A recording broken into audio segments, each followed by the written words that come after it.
urban communities. The social media devices and the power of a good speech. Once again, it is my privilege to speak to you here on behalf of the student community. I say privilege rather than pleasure because I find no particular joy in this speech. It is always a bittersweet feeling to herald the end of what has been an incredible experience for all. I may be looking at this as loud, but democracies who are fighting for the propagation of this movement in society and the liberation of women. And on the other hand, we have societies.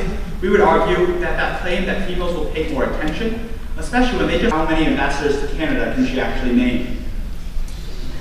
I'm on an hour of prep and I'm a high school student. You by some big Western liberal democracy, we think this point falls on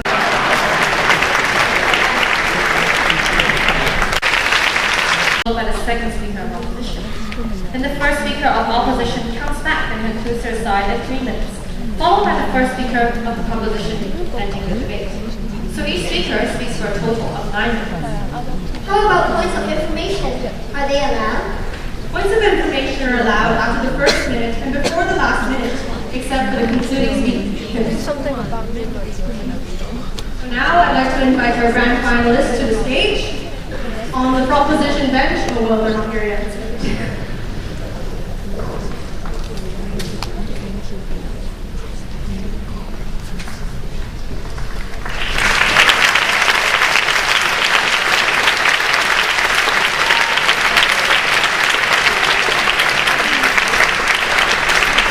On the proposition bench, we have from Canada, Samantha Starkey.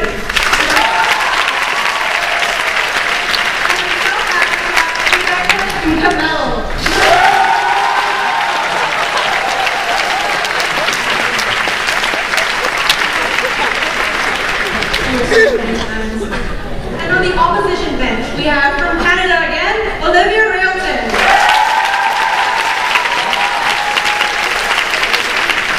And from the United States, Philip Olsen.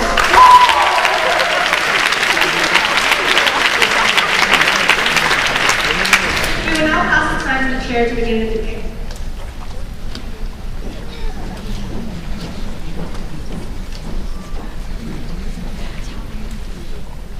To start today's competition, I now call on Proposition's first speaker to deliver her speech.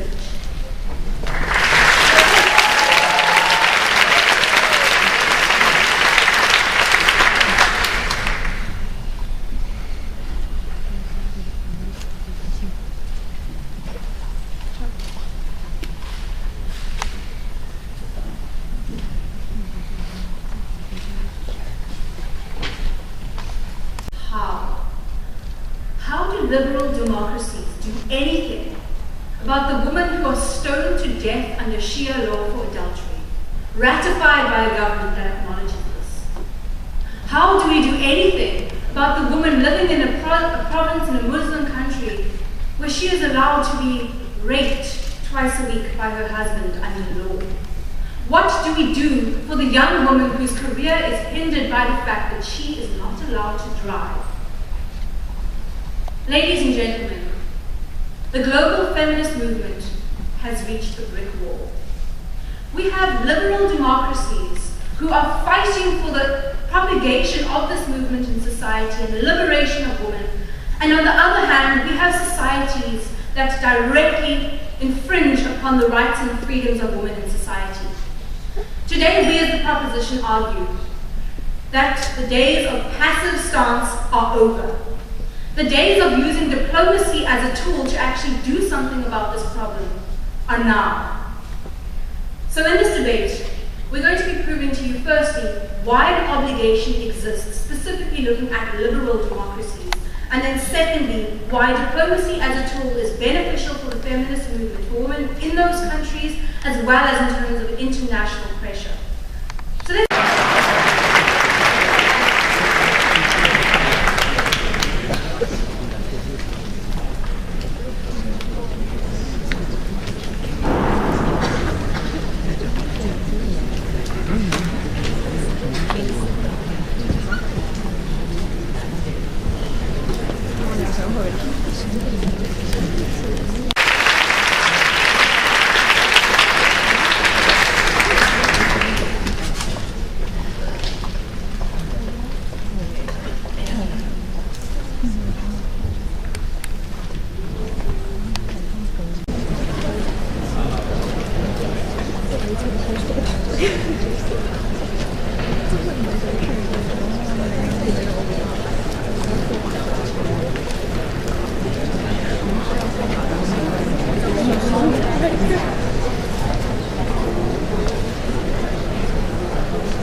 I hope I'm not moving too much.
We can all agree that public speaking is a very difficult thing, as I'm now finding out.